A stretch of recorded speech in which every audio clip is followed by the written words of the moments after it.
شروع اللہ کا نام لے کر جو بڑا مہربان نہایت رحم والا ہے۔ ہم نے نوح کو ان کی قوم کی طرف بھیجا کہ پیشتر اس کے کہ ان پر درد دینے والا عذاب واقع ہو اپنی قوم کو خبردار کر دو۔ انہوں نے کہا کہ بھائیو، میں تم کو کھلے طور پر خبردار کرتا ہوں کہ اللہ کی عبادت کرو اور اس سے ڈرو اور میرا کہا مانو، وہ تمہارے گناہ بخش دے گا اور موت کے وقت مقرر تک تم کو مہلت عطا کرے گا۔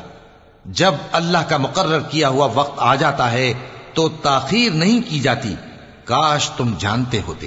جب لوگوں نے نہ مانا تو نوح نے اللہ سے عرض کی کہ پروردگار، میں اپنی قوم کو رات دن بلاتا رہا لیکن میرے بلانے سے وہ اور زیادہ گریز کرتے رہے۔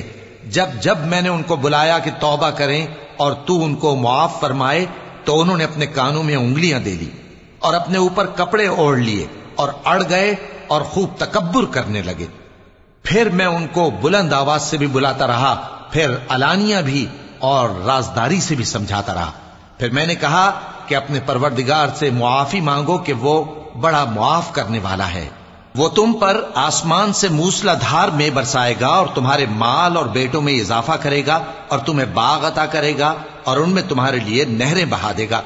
تم کو کیا ہوا ہے کہ تم اللہ کی عظمت کا اعتقاد نہیں رکھتے، حالانکہ اس نے تم کو طرح طرح کی حالتوں میں پیدا کیا ہے؟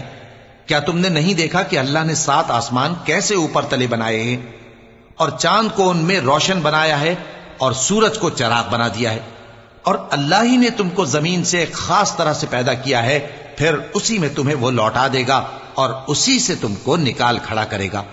اور اللہ ہی نے زمین کو تمہارے لیے فرش بنایا تاکہ اس کے بڑے بڑے کشادہ رستوں میں چلو پھرو۔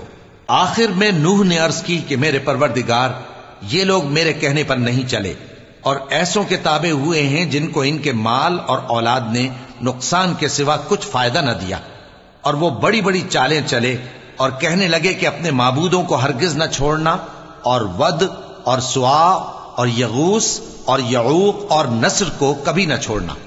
اور اے پروردگار، انہوں نے بہت لوگوں کو گمراہ کر دیا ہے اور تو ان ظالموں کو اور زیادہ گمراہ کر دے۔ آخر وہ اپنے گناہوں کے سبب پہلے غرقاب کر دیے گئے، پھر آگ میں ڈال دیے گئے، تو انہوں نے اللہ کے سوا کسی کو اپنا مددگار نہ پایا۔ اور پھر نوح نے یہ دعا کی کہ میرے پروردگار، ان کافروں میں سے کسی کو زمین پر بستا نہ رہنے دے، اگر تو ان کو رہنے دے گا تو یہ تیرے بندوں کو گمراہ کریں گے، اور ان سے جو اولاد ہوگی وہ بھی بدکار اور ناشکری ہوگی۔ اے میرے پروردگار، مجھ کو اور میرے ماں باپ کو اور جو ایمان لا کر میرے گھر میں آئے اس کو اور تمام ایمان والے مردوں اور ایمان والی عورتوں کو معاف فرما اور ظالم لوگوں کے لیے اور زیادہ تباہی بڑھا۔